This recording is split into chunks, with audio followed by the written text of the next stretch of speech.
12 dev adam tabii ki güzel bir sonuç aldı ve ikinci oldu. İkinci oldu da tarihler Acaba gerçekleri göstermiyor mu? Hiç bu açıdan değerlendirdiniz mi? En son Amerika-Türkiye maçında tarihler neydi? 12.09.2000. Şimdi o tarihi çok güzel bir şekilde inceleyelim bakalım. Nasıl gizemli ve enteresan sonuçlarla karşılaşacağız. 2009'u yazarken de 2-0 var. 9'un yanındaki 0 solda 0. Sildiniz. Kaldı mı 9? 2'nin yanında bir 0 var. Onu da sildiniz. Kaldı mı 2? Toplayın ne yapar? 11 yapar. 2009'un içerisindeki 2-0'ı da sildiniz. Ne kaldı? 29 kaldı. 11 ile 29'u toplayın. 40 yapar ve Milliyetçi Hareket Partisi'nin 40. yıl dönümü. Tarih 12.09.2010. 12 1 artı 2 eşittir 3. 3 artı 9 eşittir 12. 2010 eşittir. 1'i al buraya koy, 2'yi al buraya koy, 12. İşte 12 dev adam. İşte bu, biri sil, 2. Gördüğünüz gibi sevgili seyirciler, efendim hem 12 dev adamı işaret ediyor tarih, gördüğünüz gibi hem 12 dev adama işaret ediyor, hem de ikinci olacağını bize gösteriyor. İşte gerçekler. İşte gerçekler burada. Bu da evrenin gizemli bir mesajı olamaz mı? Olabilir tabii ki. Çünkü Erdal'dan ne kadar ısrar etsem de fazla bilgi alamadım. Ben yaklaşık 6 aydan beri eğitim alıyorum bu program için. Size bir şey sormak istiyorum. Evet. Hazır mısınız? Çok ciddi, çok zor bir soru ama. Evet, hazırım. Hazırsınız. Bu nedir? Ne? Şu yapacağım şimdi. Bu nedir? Psikoloji uzmanı var. Bilmiyorum, kendisine soralım. Bu bir... Topu bana atma. Bu yani. Ne bu? Yalarım. Ne? Bilmiyorum. Ne bu? Yalarım Dil atarım, değil efendim. Yalarım değil. İşte bilemediniz. Ben size dedim. Hazır olun dedim. Hazır olun dedim. Neden bu? Vücut dili. Bir şey söyleyeceğim. Bu güzel espriymiş ama. Vallahi ya çalışın buna. Yap, sette yaparsın. Ha, oldu. Kemal Karalallı'ya o çok sever onları.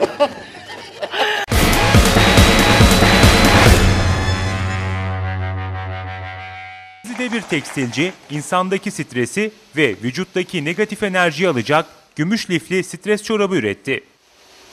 Gümüş iyonları özellikle insan vücudunda oluşan gün içerisindeki olumsuz bütün enerjiyi çekmesi için bildiğimiz bir paratoner görevi yapıyor. Paratoner nasıl olumsuz olan elektriği toprağa veriyorsa, gümüş çorapları da oluşan bütün olumsuz enerjiyi kendinde hapsediyor. Evet. Gerçekten de çok yararlı bir ürün. Yani mümkün olduğu kadar biz icat çıkarmayla büyümüş bir nesil olmamıza rağmen mümkün olduğu kadar icat çıkarmamız lazım. Yani diye düşünüyorum ama bunlar da yararlı şeyler çıkarttığımızı da gösteriyor değil mi? Evet yani ama işte başıma çorap örme benim bu görüntülerle demek istiyorum ben. Sözüm Müge'ye bırak. Her eve lazım. Her eve lazım diyorsunuz. Evet, şıklara bakıyoruz. Nedir bu ya, böyle bir şey? Ben yalnız abinin anlattığı şeye takıldım. Diyor ki olumsuz enerjiyi kafadan alıyor, ayaktan veriyor Ya diyor. acaba... Ama refleksoloji denen bir şey var. Ayak bilimi var yani. Evet. Acaba yataklarda falan da kullanılan bu tarz şeyler var. Acaba o tarz... O yatak nasıl bir yatak? Yani... O yatak burada. Ne?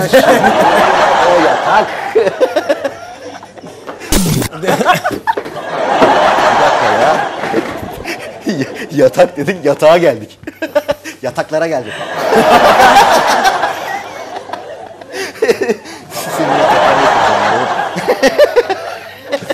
Çok enteresan bir... Hadi biz baştan dönelim istersen. Doğru mu cevap vereyim? nasıl olsun? Yok ya iyi oldu. Ben de diyorum ki mesela hiç fark ettin mi? Hırsızlar ne bir şey mi açıkta fermuar mı? Öyle bir, bakıyoruz. öyle bir baktın ki direkt hedefe baktın. Yok Ferhat şey yapma. Fermuar açılmış. Şimdi dikkat edersiniz hep böyle filmlerde olsun, karikatürlerde, çizgilerde falan filan hep ne görürüz? Efendim banka soyarken kadın çorabı giyiliyor değil mi? Niye kadın çorabı giyiliyor? Çünkü o stresi alıyor, stresi. Bak şimdi, bak. Şimdi bak rahatım. Ben böyle rahatım ya. Rahatım bak istediğim gibi bak. Stres yok abiciğim ya. Ama onu ayağa giymen lazım stres olmaması için, kafaya değil. Babacım işte Kafadan sorun da bu bak. olay. Şimdi ben diyorum ki stres ne dedi abi açıklarken? Negatif elektriği alıyor ve ayaktan veriyor. Negatif elektriği niye kafadan alayım da ben vücuttan baştan Yani geçmiş. vücuttan niye dolaştırayım ben onu? Kafadan atarım elektriği ya. Evet. Yap bana böyle bir şapka. Kafadan aşağıya inmeden yani vücutta hissetmeden değil mi? Ben bir şey yapayım. Çıkıp gideyim. Ama buna benzer işlemler yapılıyor. Nano tekstil denen bir sistem var. Bende ne ilim ne var ya, irfan ya, bende ya. de. Nano tekstil denen bir yeni teknoloji var. Artık ıslanmayan takım elbiseler, kirlenmeyen, buruşmayan takım elbiseler, gömlekler yapılıyor. Yaşanmayan hayat var ya. Nanoteknolojide sevgili seyirciler. Yaşanmayan hayat yapmış. Elin oğlu. Ya. Nanoya bak abi. Nano'ya gel. Nanolara geldim.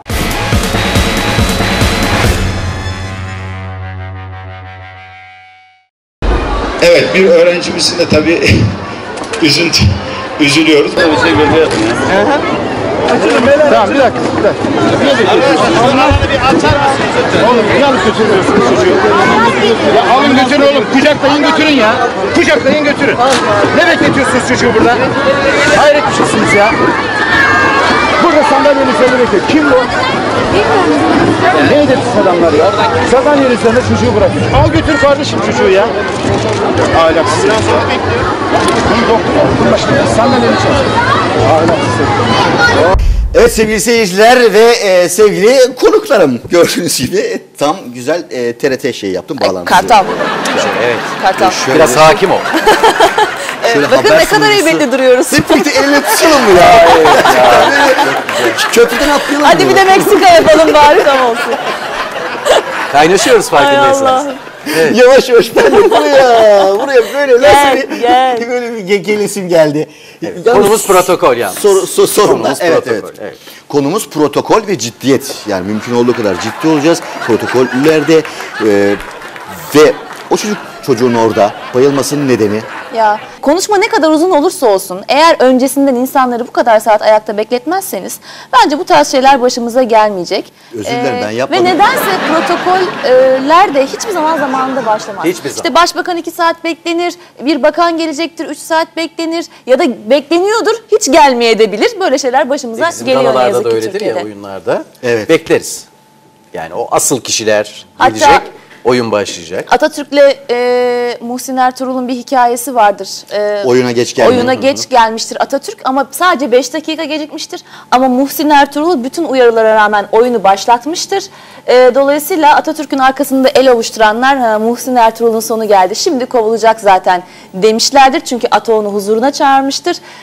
Ata ile Muhsin Ertuğrul karşı karşıya geldiklerinde de sizi tebrik ederim. Beni beklemediniz ve oyunu başlattınız. Sanat bunu gerektirir zaten diye elini sıkmış ve teşekkür etmişti. O el ovuşturanlar da ellerini öyle havaya açmışlardı sonrasında. Bravo. Çok güzel. Gerekli göndermeler yapıldı. Evet gerekli. Tebrik ediyorum seni. Ben Vallahi teşekkür- gerçekten içimden geldi. Atatürk hikayelerini çok Öpeceğim. seviyorum nedense ya. Hani ve işte hani sohbet ne olursa olsun bir şekilde mutlaka atamın bir hikayesi var yani olaylarla alakalı. Vallahi tabii her şey bence biraz da saygıda sevgi. Evet. Orada Gerçekten. Devamını biliyor musunuz peki? Sonra ata giriyoruz. Muhsin Ertuğrul sonra zaten müdür oldu. Tiyatroya müdür oldu. Herkes kovulacağını düşünürken müdür oldu. Müdür oldu. Fakat o günün devamından bahsediyorum ben. Sonra ata salona giriyor ve bütün oyuncuları eve göndermeyip oyunu baştan oynattırıyor. Ciddi misin? Tabii ki ne zannettin? Koskoca ata gelmiş. Sen eve mi gideceksin? Ben gitmem. Bir daha oynarım yani. Ata gelmiş ya. Sıfırdan bir daha baştan oynarım ben ya. Sen oynamaz mısın? Oynarsın bence.